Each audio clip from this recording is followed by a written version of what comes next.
to Amos Sewn 120 from Canberra. Just went to the 100 Exposure 28 Bizzo this morning, and got a few videos to show. But first, let's have a bit of music, eh? This is Versatile, Sons Band. Have a listen.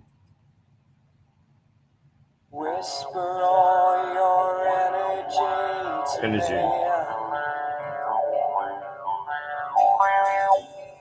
And I'll shout it right back.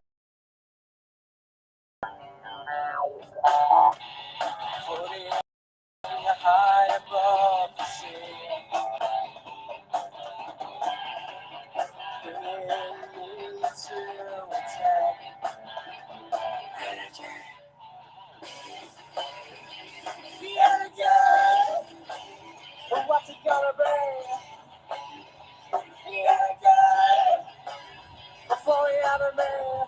Whisper all your energy to me. And I'll pulse it right back. Floating high above the sea. Bringing me to attack.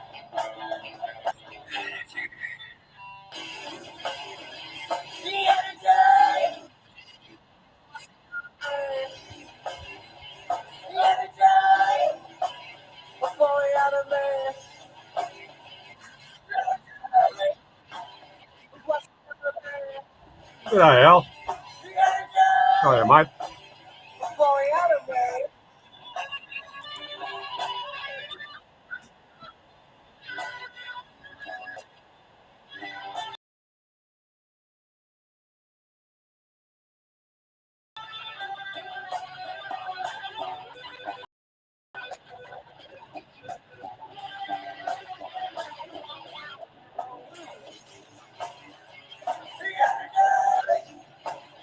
What's it gonna be? Flowing out of me. The energy. What's it gonna be? The energy. Flowing out of me.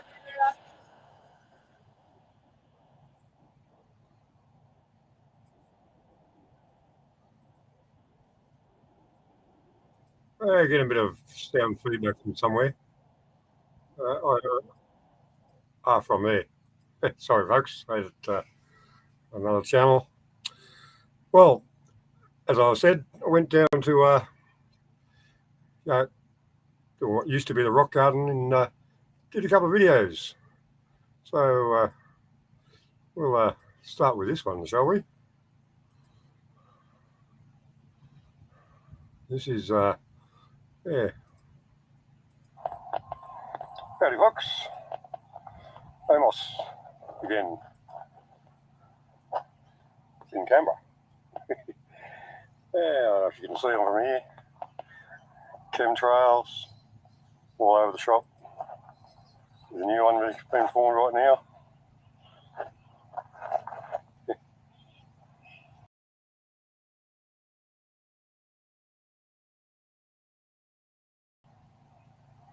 Here's the old chemtrail. Alright, just going for a walk. Those beautiful chemtrails. Beautiful maybe is not the right word. Anyway, here for Exposure 28 thingamajig again. And we'll see how it goes. Okay. Stop sharing screen. And I should be back. Yes, I'm back. That was just the first little bit sort of thing. And the next one, when I find the right button to push. Not that one. Yeah, this one goes for about 15 minutes. Yeah, recording here. Yeah, wait, Sorry. All right. Around. Oh, yeah.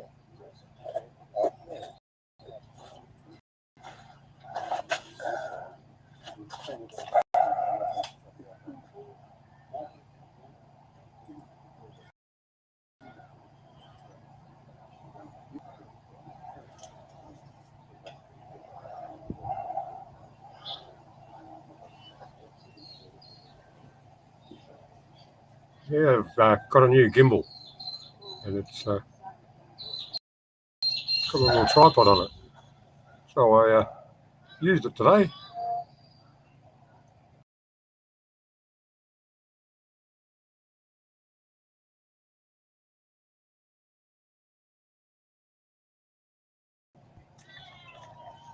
Connection lost. I don't know what's going on there.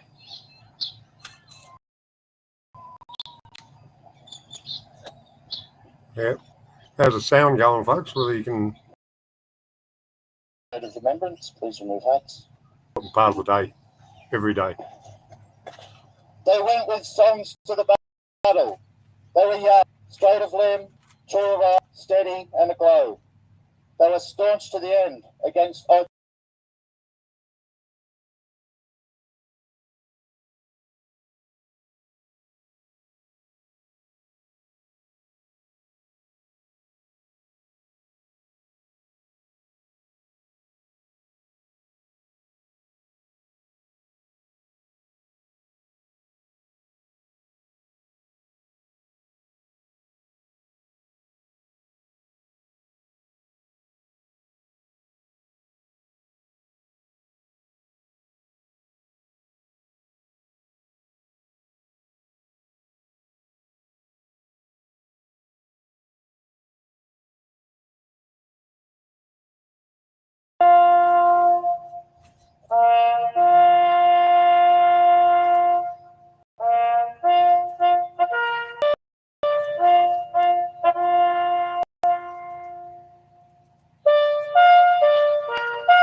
Now we're having a silence. I'll just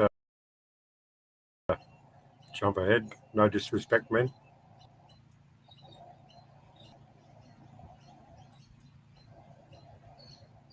Any second now.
Good morning, Samantha! This is your wake-up call. You've had lots of these wake-up calls over the time that you've been in that house.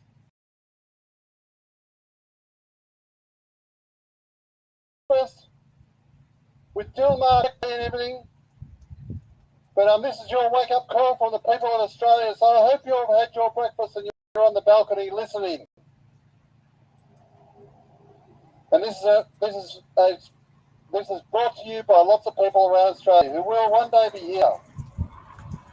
As the Governor-General of this nation, this letter is a direct appeal from an ever-growing cohort of Australia people, both here and at home.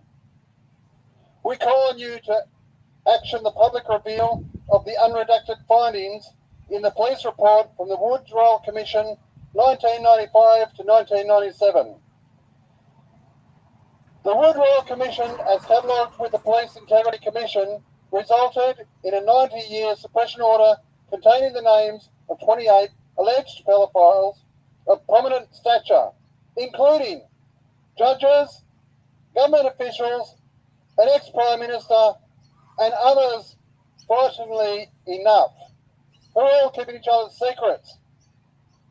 That our Australian government has made no attempt to undo the 90-year suppression order for the supposed safety and well-being of the population is unacceptable. Revisit again in 2015 in the Senate and Legal Constitutional Affairs Legislation Committee meeting, the then Senator Bill Heffernan aimed for the findings to be released to the public. Of course, it fell on deaf ears again. As the Senator stated, it's not so much the secret that's the problem, it's when the group of people, such as the 28 people in the police report, keep each other's secrets. And that's what they're doing. That's what they want to do for 90 years. Further to this, further into his appeal, he quoted the Judge of the Day. We decided not to report or revisit that issue because the public would lose confidence in the judiciary. I think lots of people have stood here and said, well, it's too late. We've lost confidence in the government and the judiciary and everything that goes between. We've lost confidence a long time ago. We want some action. Governor General, how can you justify the 90-year suppression order of the police report given that the taxpayer paid out roughly $64 million to the case? We have a right to full disclosure of the investigation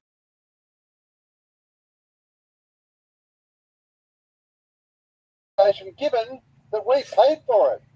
We have stood each week since August 30, 2021, so it's like 4 years ago, at Government House in Queensland, and daily since the 7th of February 2022, over 3 years ago, at Yarralumla.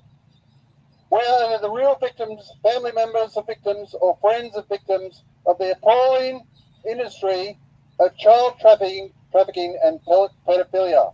An industry which has now surpassed the drug industry because you can keep making money out of kids, and that's the sad truth. That's what people need to wake up about.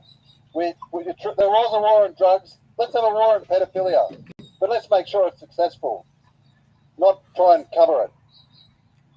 We, the people, require the individual honoured with the position of Governor-General to hold up the requirements of the office of Governor-General and inquire why the Governor-General has not stepped in with the obvious police overreach in inhibiting the people peacefully protesting as it is the protected right of all Australians. And that's why I'm here, because that's my right to protest, to voice my freedom, to voice my concerns.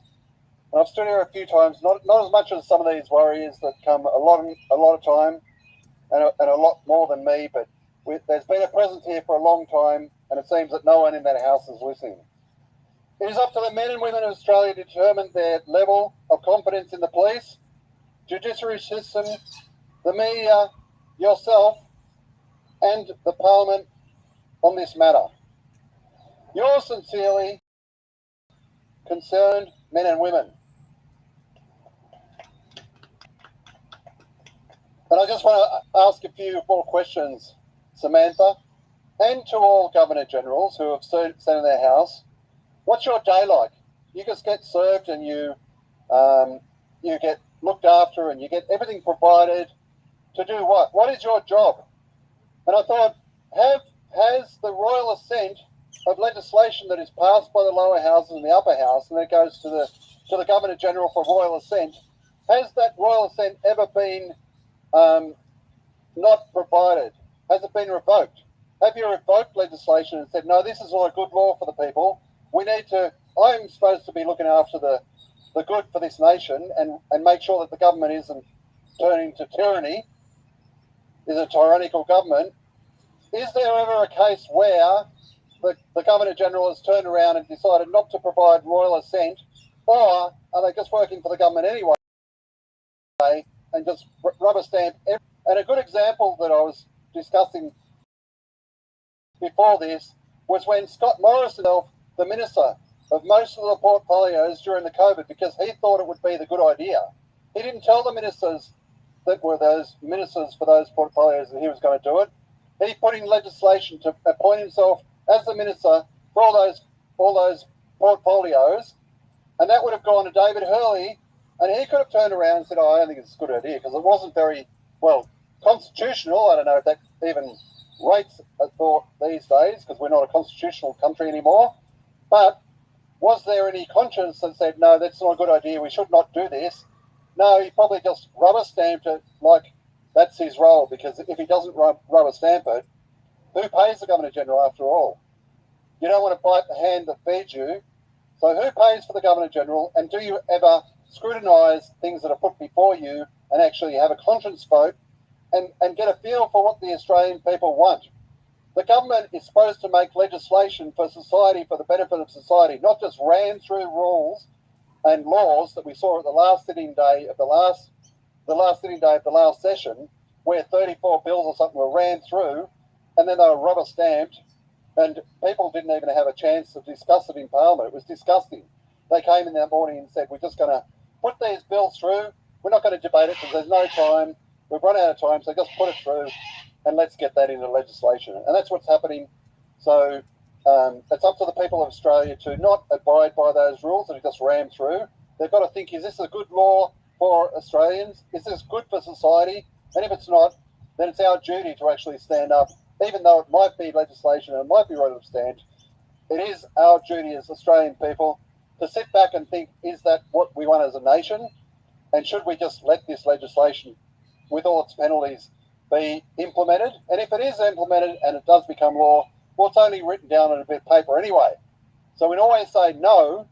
So people need to not comply and stand up and only abide by, I'm not saying don't abide by laws. I'm not saying go out and break the law. I'm saying just don't abide by bad laws. And a lot of the thoughts that I'm sharing are actually expressed a lot better than this by Topher Field, and he's in Melbourne.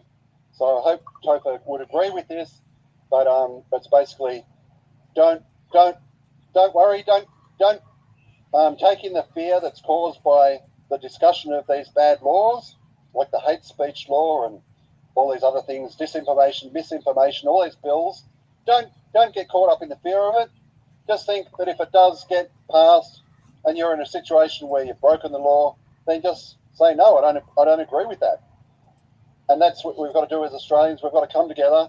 There might be a few of us here now, but I know that there's a representation a lot bigger than what you see in front of you now, right around Australia. And they are waiting for something to be done. And when something ridiculous is done again,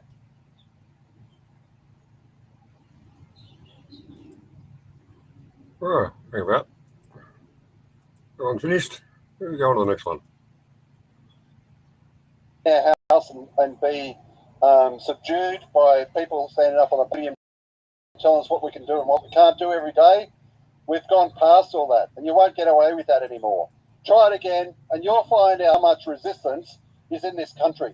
There's a lot of resistance. It's just hidden. It's sleeping, but we won't tolerate that anymore. So anyway, that was one thing I was going to say. And yeah, you need to, if you're sitting in that big house with a big pay packet, you need to really think, what is your job? You're supposed to keep the government accountable and make sure that you represent the people and that you keep them to account. If you can't do that, then move over, let someone else that can do it and will do it into your place. And yeah, you've just got to let that happen. So yeah, I think I'm out of things to say, but anyway, I hope you've listen to this. I'm sure it'll be shared around, and it might get around, but just know there are a lot of people still waking up. There are a lot of people discussing things and protesting right around Australia, and and not only Australia, but a lot of people are waking up and rejecting things that their government are doing in their country. You know, so it's just, if it's gone to shit, then people need to stand up, and it's time now. We don't want to get to what they're planning later on. Okay, thank you. Can I just mention something after that? Sorry, I'll be very quick. Okay.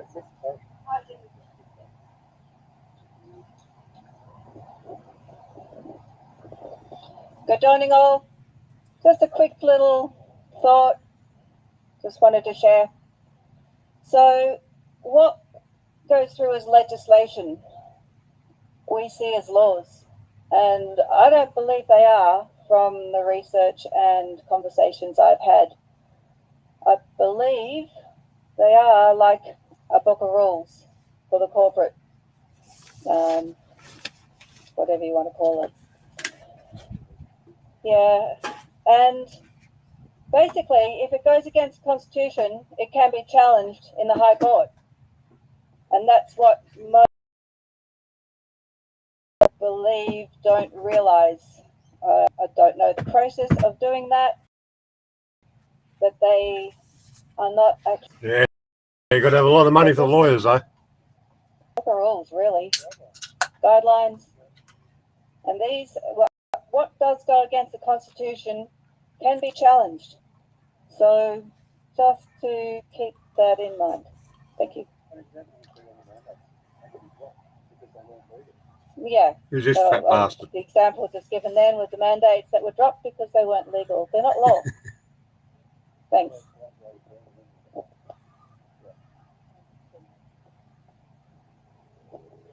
Howdy, folks. Hey, Samantha. In the words of Tocqueville, good people break bad laws. Well, every day for well over 1,100 days, Samantha. Are you listening? Is someone over there listening? 1131. Well, I was over in New Zealand just recently and went to a third anniversary of the Wellington riots, and I had a bit of a word to say what was happening over there. And guess what? They have just as big a pedophile problem over there as we do here. It's all over the planet. And we've got to stop it. Seriously, Samantha, you can do it. It might destroy your career, but you are only one person. Let's get some dignity back into that office. Because there's certainly no dignity at the moment. No one trusts you, what you stand for. Something's got to change. But remember, we will be here every day until you do. Thank you.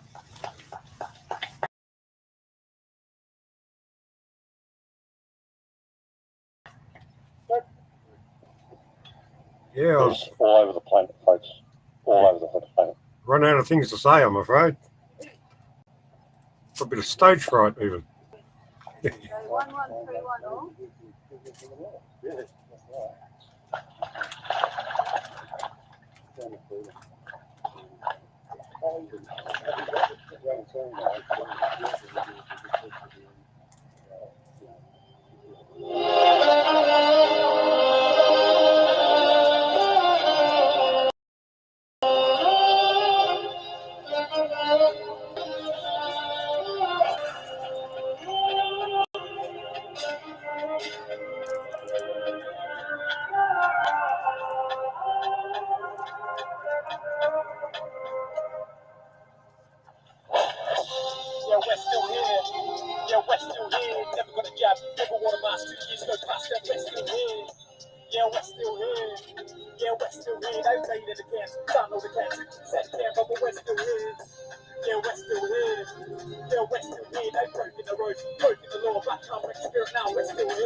They try not laugh. They turn my my car. The next day's back in the same car park. These cops ain't smart. I'ma make a drop this charge. Son, you watch. We take it back to the start. No deeds, no titles, no trespass. Now we charge you. Tables and turn. We count the proof for all these.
Quiet, does that mean no volume?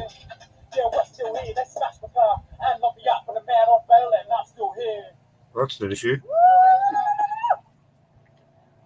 Are you listening?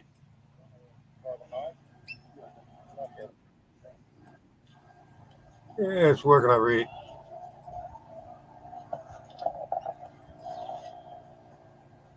Hello to all you people at Government House that are just visiting.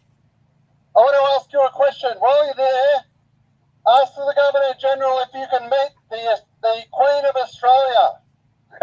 Who? So ask her to meet the Queen of Australia, the one that all the Prime Ministers recently have sworn allegiance to. I'm sorry. So find her and do a bit of hide and seek. You might find her, but you probably won't. It's just a fictional character that they swear allegiance to ever since whenever. Is that the King of Australia now? No, the Queen of Australia. Still the Queen of Australia? That's what they're sworn Yeah, well. probably the king, but Yeah, King Chucky. Oh, thank you.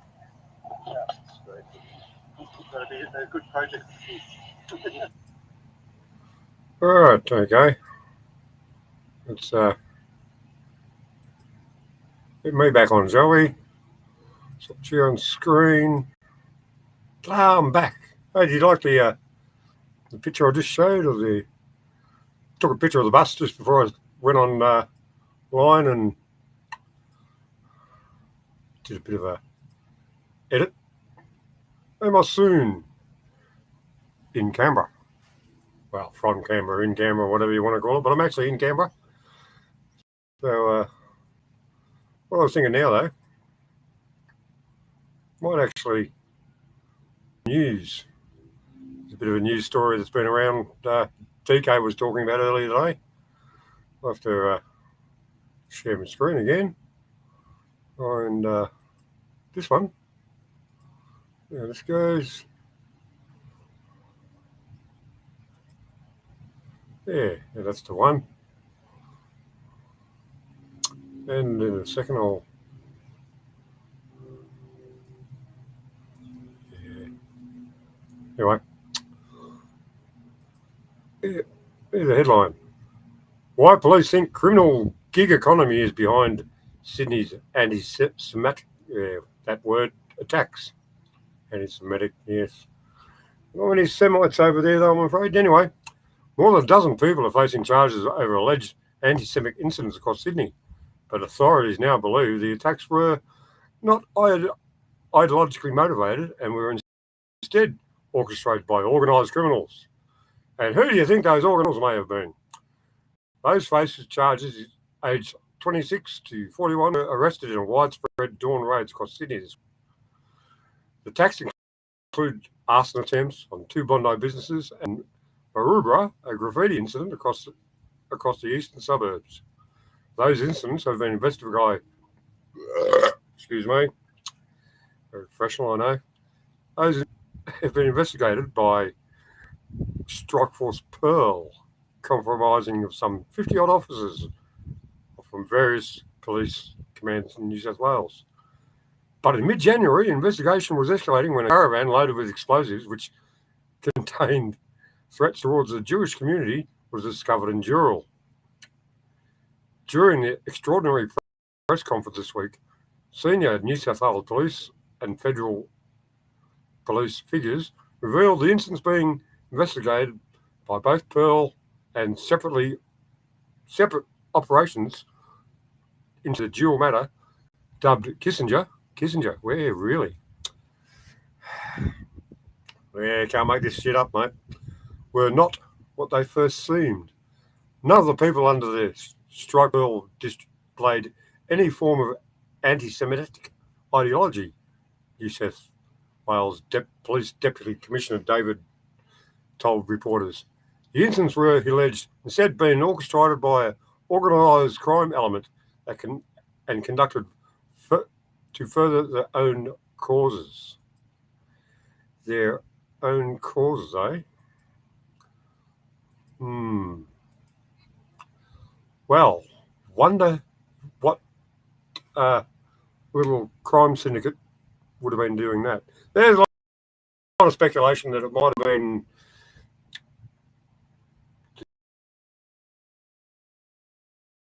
Jewish crime syndicate. You ever heard of Khazarian Mafia, or whatever they called? If you search that term, you'll find lots of information about them. Because, well, if it is who I just said it was, why would they be doing that to their own places? Why are they defacing their own things with hate speech or whatever they want to call it?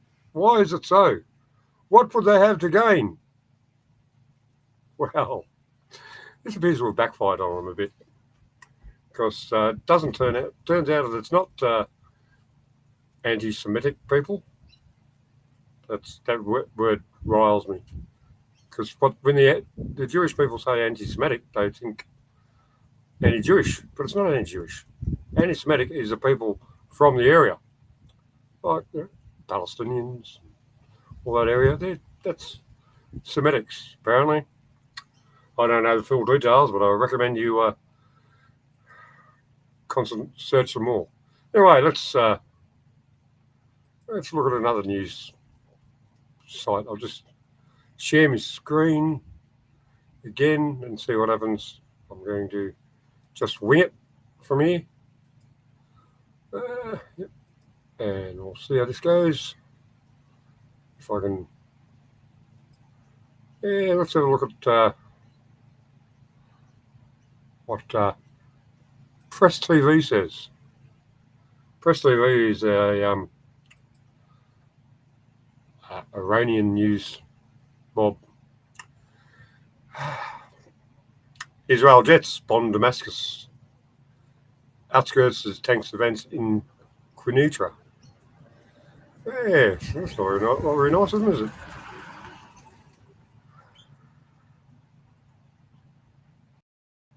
Okay. Let's have a look at this story anyway. See what happens. Gaza truce deal, durability uncertain due to lack of Israel commitment. Genocide scholar. Ooh. By Valeri Agabari. The Bosnian Virgo something or other activist and genocide scholar says, genocide scholar, seriously, folks, says that the durability of, anyway, is it coming up? Yeah, it is.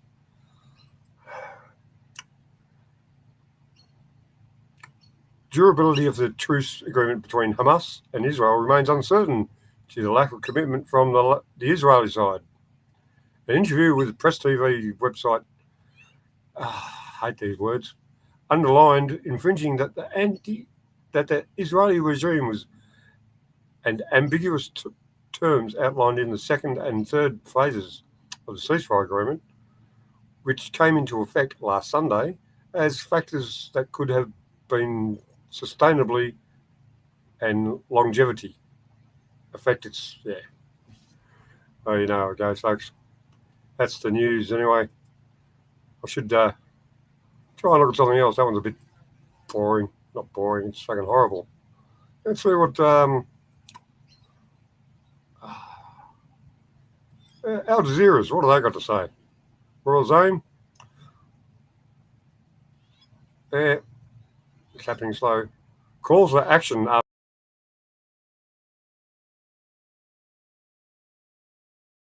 surely it's fake news. Yeah, no. It's bloody ridiculous. Not ridiculous, it's fucking horrible. Yeah, it's different news altogether. Do you hear? It's people need a break. DRC conflict reignites after dark memories of Congo wars. Anyway, in parts of the Democratic Republic of Congo, communities are gearing up for war or fleeing for safety amid the advance of the M23 rebels. M23, you know, 23, that's a number, who captured the key eastern cities of Goma and Bukavu in recent weeks, leaving devastation in their wake. The rebel groups, which the United Nations, yeah, we've got to trust them, don't we, says is backed by neighbouring Rwanda, has also closed in on Walikale, a major mining hub, while Kinshasa's office for the $5 million reward for the capture of the M23 leader has been shown. Yes. Well, yes, that's the world we're living in. Let's see, anything happening in the chat? I haven't been watching it for a while. Yes.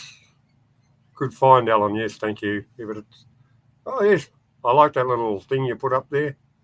A little clip out of the movie. What was it called? What was it called? I knew that movie so well.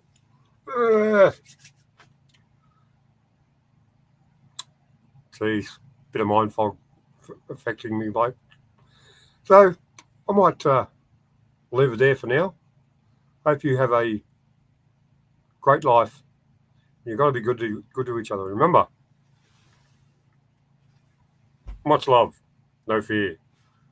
Be aware. They live. That's the one. Yes. Thanks, DK. You know, I'm like, yeah, I got a great memory. Just a lousy recall system. Well, what do you reckon? You want to play a bit more music, maybe?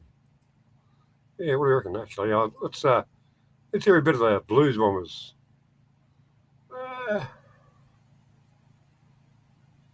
Yeah, this is a song called Red-Haired Woman. Red-Haired Woman, where did that come from?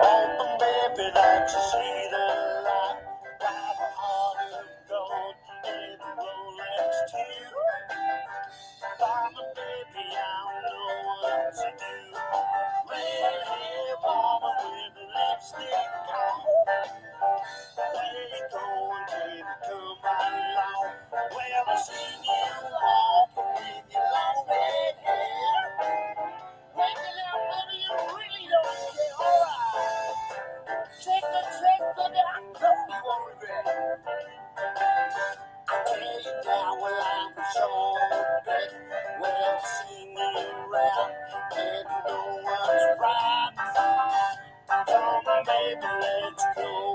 tonight. Red hair mama with a lipstick on. Wait, go when you come along. Never see you walking with your long red hair. When you're not ready, you really don't care. You don't care.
Yes, the Blues Bombers are a great band. I'd never heard of them except for the time that I saw them on GRSL, I think it was, bought their CD, and well, I don't seem to be getting any copyright infringements of them, which is pretty good.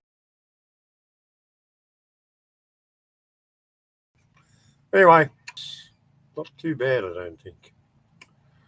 It's probably an Irish sort of thing. Let me just hide myself away again, and I'll read the story. There we go. What is St. Patrick's Day and why it's celebrated in Australia? If you're seeing a lot of green decorations, shops and venues around you this weekend, you're not seeing things. St. Patrick's Day is coming. The annual occasion is celebrated all around the world with parades, shamrocks and plenty of Guinness. It's not a bad beer, the old Guinness. Here's what you need to know about the day and the saint that it's celebrates. Mind you, folks, this is from the ABC News,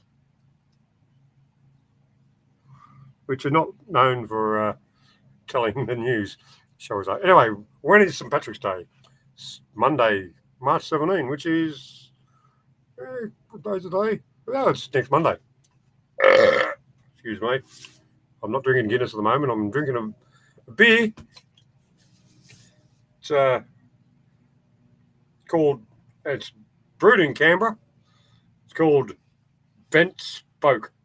Can you believe it, folks? Anyway, what is St. Patrick's Day?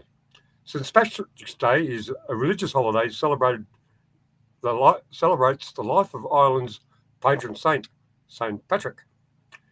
It believes to be the day that Patrick died in the 5th century. Something like that. In Ireland, every St Patrick's Day, communities from Belfast to Cork on this national holiday celebrate the patron saint of Ireland through a range of events. It's also become a global celebration of Irish culture and heritage, and they sell shitloads of Guinness and any other Irish fare.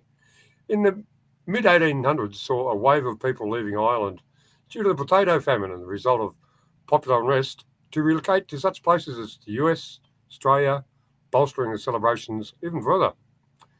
It isn't a public holiday here in Australia, but the Republic of Ireland, Northern Ireland, and the Canadian province of Newfoundland and Labrador, provincial government employees, and the British Overseas Territory of Montserrat all get a day off from school or work. Yeah, who is St Patrick? Anyway, St Patrick, the patron saint of Ireland, is one of Christianity's most widely known figures.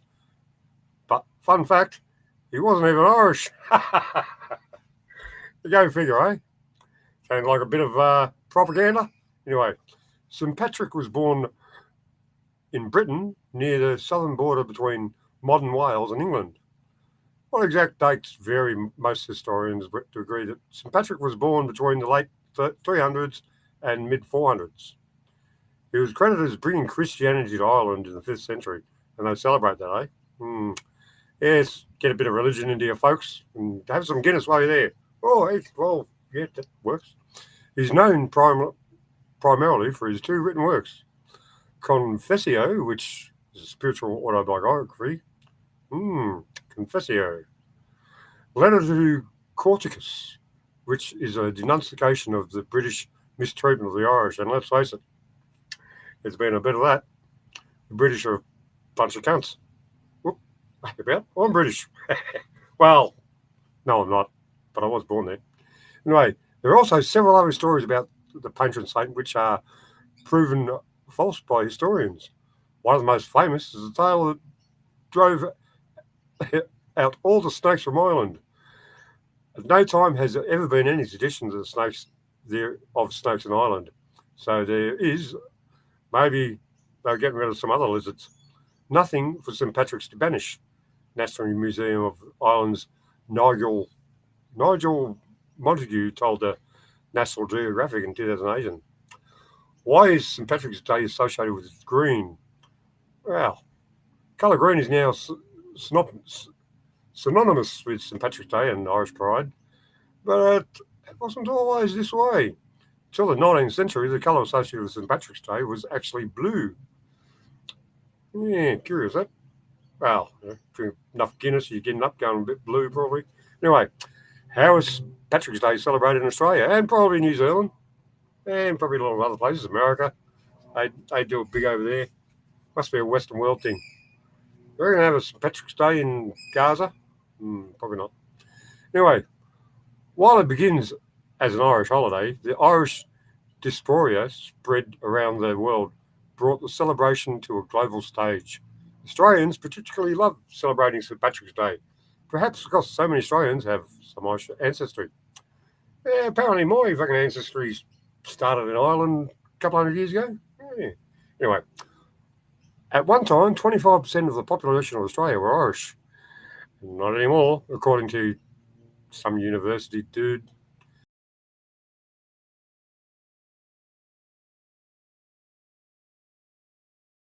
Parades, festivals, yeah.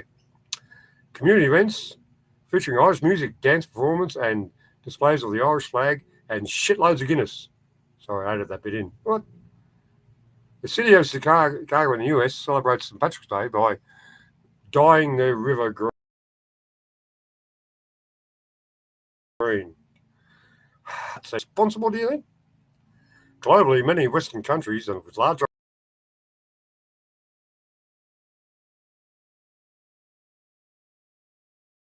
Irish populations celebrate too. The world's largest annual parade in New York City each year, with celebrations dating back to 1760. Get more into anyway. That's enough of that crap. It's not crap, actually. It's somewhat interesting. Info.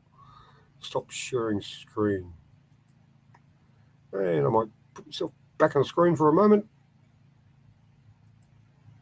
Yes, well, St. Patrick's Day's coming up, so well, I'll have to